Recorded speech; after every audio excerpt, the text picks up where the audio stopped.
नमस्कार, आप देख रहे हैं मथुरा न्यूज़ 24 और मैं हूं आपके साथ आकांक्षा शर्मा।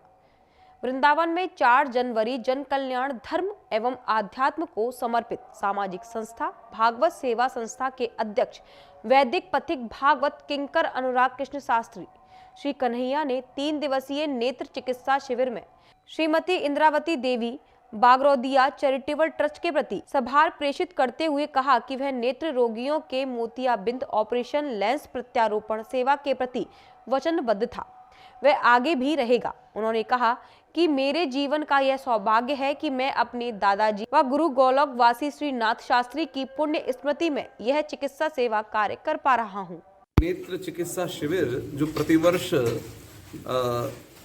नव वर्ष में यानी कि 2021 पे इस बार आरंभ हुआ है, तो 1, 2 और 3 जनवरी का 3 दिन का नेत्र चिकित्सा शिविर यहाँ पर प्रतिवर्ष अनेक वर्षों से लगता आ रहा है। लगभग 10 वर्ष हो चुके हैं इसको, और अनेकों मरीजों को यहाँ पर उनका आई टेस्ट करने के बाद में चश्मा वितरण किया जाता है, और जिनको ऑपरेशन की दरकार होती है उनको ऑपरेशन करके और उनको उनकी दवाई और सब आई ड्रॉप और सब दिया जाता है, और फिर उनका चेकअप होकर के एक तरह से प्रकाश वो दुनिया को देख सकें। यह एक मुहिम भागवत सेवा संस्था के द्वारा निरंतर 10 वर्षों से चल रही है। कितने लोगों को ऑपरेशन हुआ है? इस वर्ष लगभग 256 लोगों को लाभ प्राप्त हो चुका है। मथुरा के नवागत जिलाधिकारी नवनीत चहल ने सोमवार को कार्यभार संभालते ही कलेक्ट्रेट परिसर का निरीक्षण किया और अधीनस्थों को आवश्यक दिशा निर्देश दिए।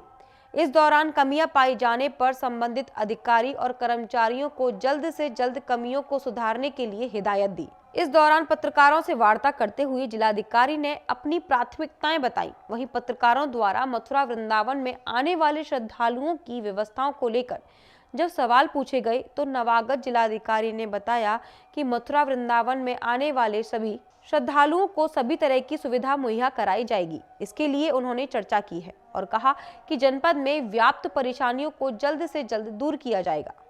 धन्यवाद। आज जनपद मथुरा में जिलाधिकारी के रूप में सुबह मैंने कार्यकाल ज्वाइन किया है। इस जनपद में मुख्य रूप से विकास की गति को लगातार तेज़ी से बढ़ाए रखना ये प्रमुख रूप से फोकस्ड एरिया रहेगा।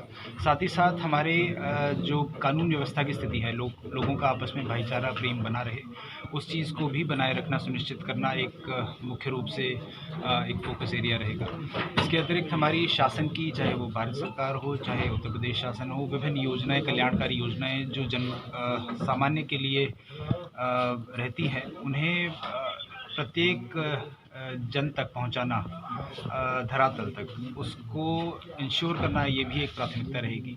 सभी अधिकारी समय से अपने कार्यालय में बैठें, जन समस्याओं को बड़ी धैर्यतापूर्वक सुने और उनका निस्तारण भी समय से एक समय सीमा में करें, ताकि जनता जो समस्या लेकर प्रशासन के पास या विभिन्न विभागों के पास आती है वो संतुष्ट होकर जाए। तो ये सभी मुख्य रूप से हमारे फोकस एरिया रहेंगे, और मैं विश्वास करता हूं कि हमारे जो सभी अधिकारीगण हैं ये एक टीम भावना के साथ और पूरी मेहनत से कार्य करेंगे, ताकि जनपद में किसी प्रकार की कोई समस्या न हो। मथुरा धार्मिक नगरी है, बाहर से बड़ी संख्या में श्रद्धालु आते हैं, तो ऐसे में किस तरह की व्यवस्थाओं को और आपके तरीके से बेहतर किया जाएगा? सभी हमारे जो रिलीजियस प्लेसेस हैं वहाँ पर हर प्रकार की व्यवस्था सुचारू रूप से रहे, ये इंश्योर किया जाएगा। हमारे जो श्रद्धालु हैं वो बड़ी ही एक अच्छी भावना के साथ यहाँ पर आते हैं, उनके साथ अच्छा व्यवहार हो और सभी दार्शनिक स्थलों के ऊपर उनको हर प्रकार की सुविधा मुहैया हो, किसी प्रकार की कोई समस्या ना आए, इस चीज़ को प्रशासन इंश्योर कराएगी।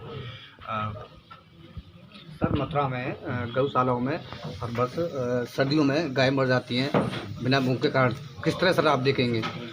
इस संबंध में भी जो हमारी निराश्रित गौवंश आश्रय स्थल है हमारे, चाहे वो अस्थायी हों चाहे स्थायी हों, सभी जगह पर पर्याप्त मात्रा में हमारी जो गौवंश हैं उनको प्रोटेक्शन देने के लिए, सुरक्षा देने के लिए, चाहे वो कवर करने का एक प्रावधान है, वो सभी प्रावधान किए जा रहे हैं कि नहीं, अलाव जलाने के प्रावधान जो हैं वो किए जा रहे हैं कि नहीं, ये पशुपालन विभाग को लगाकर, और साथ ही साथ प्रत्येक निराश्रित गौवंश आश्रय स्थल पर नोडल अधिकारी भी होंगे, तो उनका भी लगातार निरीक्षण कराकर इंश्योर किया जाएगा कि शीत लहर से हमारी किसी भी गौवंश को किसी प्रकार की कोई समस्या ना आए। विभिन्न विभागों में जनता के लोग अपनी समस्याओं को लेके आते हैं अधिकारियों के पास में, उनका निराकरण नहीं किया जाता है और बार बार परेशान होते हैं, उसमें क्या आप निर्देश देंगे? जैसा कि मैंने बताया कि ये प्राथमिकता में रहेगा कि जन सुनवाई जो हमारे एक IGRS पोर्टल के माध्यम से भी होता है या जनता फिजिकली यहाँ पर ऑफिसेज में आकर अपनी समस्याएं बताती है, तो उनका निस्तारण जो भी एक निर्धारित समय है उसके अंतर्गत हो और गुणवत्ता के साथ हो, क्वालिटी के साथ हो, जिससे जनता संतुष्ट भी हो। इस चीज़ को इंश्योर ज़रूर कराया जाएगा। अभी प्रेस कॉन्फ्रेंस के बाद हमारी सभी अधिकारियों के साथ वार्ता भी है, तो उस दौरान भी इस निर्देश को अनुपालन कराने के लिए सभी अधिकारियों को कहा जाएगा। सर, ग्राम प्रधानों में ग्राम पंचायत ड्राई रन के लिए शहरी और ग्रामीण क्षेत्रों में 3-3 स्थल चयनित किए गए हैं। ग्रामीण क्षेत्र में अतरौली, खैर व जवास CSC और शहरी क्षेत्र में UPSC, पला, Sahibabad, Jamalpur JN medical college चयनित किए गए। DM चंद्रभूषण सिंह ने कहा कि कोविड वैक्सीन का ड्राई रन 5 जनवरी से होना है। अलीगढ़ में यह कुल 6 जगह पर होगा, 3 ग्रामीण क्षेत्रों और 3 शहरी क्षेत्रों में। इसमें टीमें गठित कर दी गई हैं और इसमें कल पूरा मॉक ड्रिल होगा। किस तरह से हमें व्यक्ति को वैक्सीनेशन की प्रक्रिया शुरू करनी है। उन्होंने प्रेस के माध्यम से स्पष्ट किया कि इसमें कोई भी वैक्सीनेशन नहीं हो रहा है, सिर्फ ड्राई रन है और जो तैयारियां जरूरी हैं वे पूरी हो चुकी हैं। आज महत्वपूर्ण प्रेस कॉन्फ्रेंस है जिसका उद्देश्य ये था, एक तो कोविड की जो वैक्सीन है उसका 5 तारीख को ड्राई रन होना है और हमारे जनपद में भी 6 स्थानों पर प्रक्रिया को संपादित होगी, 3 शहर में और 3 हमारे देहात क्षेत्र में। इसमें हमने टीमें गठित कर दी है और उसमें कल इसका पूरा कॉन्फ्रेंस की पूरी होगी, किस तरह से हमने वैक्सीनेशन की प्रक्रिया शुरू करनी है शासन के आदेश के क्रम में। तो चूँकि लोगों को कोई भ्रम ना हो, क्योंकि अभी ये मॉक ड्रिल है और लोग तरह तरह की भ्रांतियाँ फैलाने की कोशिश कर रहे हैं, तो प्रेस के माध्यम से, मीडिया के माध्यम से मैं थोड़ा स्पष्ट कहना चाहता हूँ, CMO भी हमारे पास है कि इसमें अभी कोई वैक्सीनेशन नहीं हो रहा है, कल सिर्फ ड्राई रन है, तैयारियाँ हो रही हैं और जो तैयारियाँ इसके लिए ज़रूरी हैं वो सब हमारे यहाँ पूरी हो चुकी हैं। 35 कोल्ड चेन हम लोगों ने बनाया है और 28 केंद्रों पर हमारा वैक्सीनेशन का प्रथम चरण शुरू होगा। 28वें दिन दूसरा टीका लगेगा। जिस कंपनी का वैक्सीन आपको पहले दिन लग रहा है उसी कंपनी का वैक्सीन आपको 28वें दिन भी लगेगा, अलग अलग नहीं लगेगा। दूसरी चीज़ जो DM सर के माध्यम से हमने शासन में बताई थी सर, वो ये था कि हमें वैक्सीनेशन कार्ड्स भी चाहिए उन लोगों के लिए जिनका वैक्सीन लग रहा है, वरना पता कैसे चलेगा कि 28वें दिन कब है। उस मांग को, अलीगढ़ जनपद की मांग को पूरे शासन ने मान लिया और पूरे प्रदेश में फिर वैक्सीनेशन कार्ड का अभियान चालू हुआ है, जो कि अलीगढ़ से ही ऊपर भेजा गया था। आज सहारनपुर के गांधी पार्क के पास रोटरी क्लब में भारतीय किसान यूनियन बेदी राष्ट्रीय अध्यक्ष राहुल बेदी के निर्देशानुसार प्रदेश अध्यक्ष मोहम्मद हुसैन जिलानी ने 5 नए पदाधिकारियों को नियुक्ति पत्र देकर भारतीय किसान यूनियन वेदी में नियुक्त किया। वहीं पत्रकारों से बात करते हुए भारतीय किसान यूनियन वेदी राष्ट्रीय अध्यक्ष राहुल बेदी ने बताया कि भारतीय किसान यूनियन वेदी सभी पदाधिकारियों से उम्मीद करते हैं कि यह नई वरिष्ठ पदाधिकारी अपने पद की गरिमा को बनाकर रखेंगे और किसान और मजदूर के हक की लड़ाई लड़ेंगे। जय जवान जय किसान।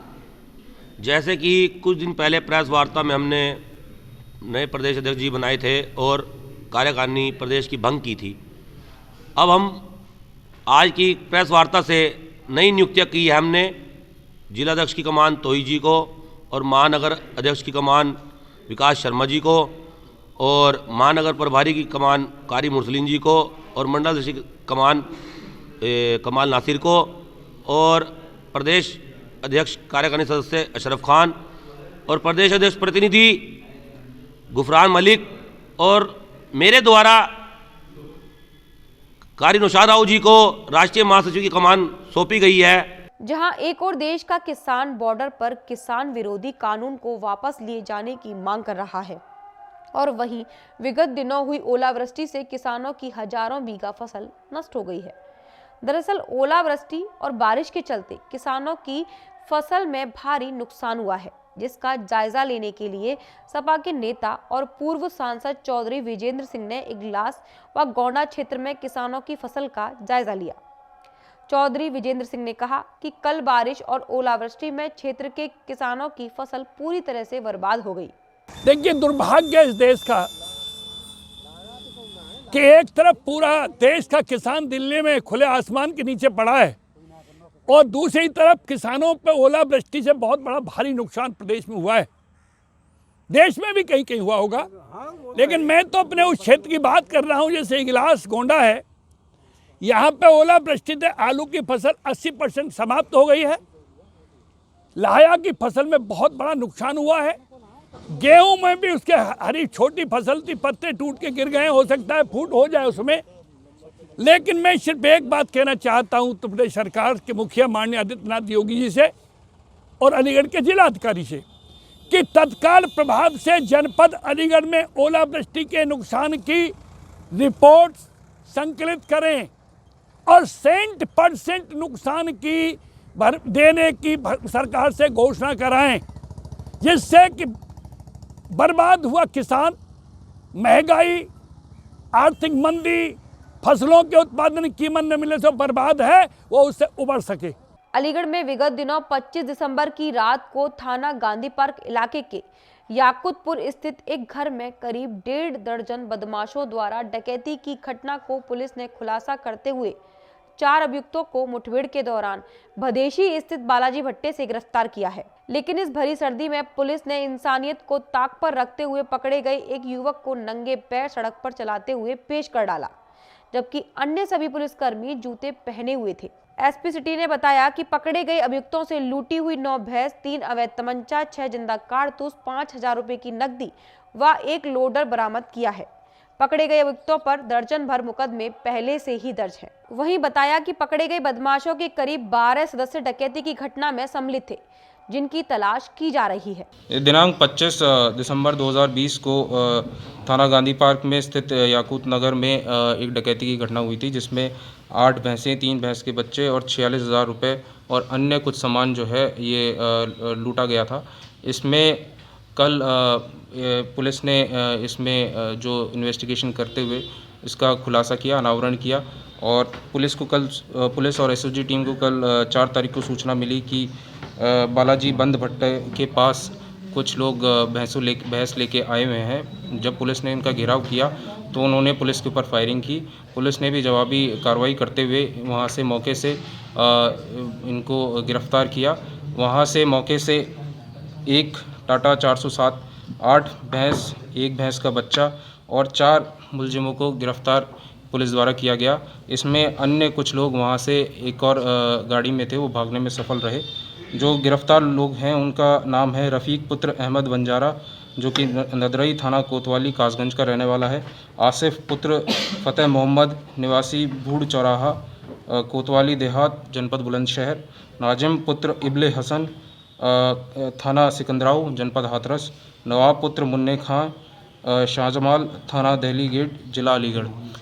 इन लोगों को गिरफ्तार किया गया है। इनके कब्जे में से 8 भैंस, 1 भैंस का बच्चा, 5,000 रुपये और एक टाटा 407 गाड़ी जो इन्होंने घटना में इस्तेमाल की वो रिकवर हुई है। और इसके अलावा इनके पूछताछ में ये निकल के आया है कि इनके 12 अन्य साथी थे जो कि उस समय पे घटना में शामिल थे। इनका पुलिस इनकी तलाश कर रही है। शीघ्र इनको भी गिरफ्तार किया जाएगा और आवश्यक विधिक कार्रवाई इनके खिलाफ की जाएगी। सर, आरोपियों का आपराधिक इतिहास क्या है? आरोपी जो ये हैं इनका काफ़ी आपराधिक इतिहास है। रफ़ीक के 10 मुकदमे हैं, आसिफ के 7 मुकदमे हैं, नाजिम के 7 मुकदमे हैं, नवाब के 2 मुकदमे हैं। सर, इतने बड़े क्राइम करने के बाद ये लोग कभी पकड़े हुए हैं? इनके पूर्व में जैसा आपराधिक इतिहास रहा है तो ये पूर्व में अवश्य पकड़े गए हैं और इनके द्वारा ये बड़े स्तर पर इस तरह की घटनाएं की जा रही हैं और पुलिस यहाँ पे पूछताछ कर रही है आसपास के जनपदों में भी कि किसी के यहाँ से कोई इस प्रकार की घटना इनके द्वारा की गई है या नहीं। इसकी तस्दीक की जाएगी और उनको भी इसको शामिल किया जाएगा और विधिक कार्रवाई कड़ी से कड़ी इन पे की जाएगी।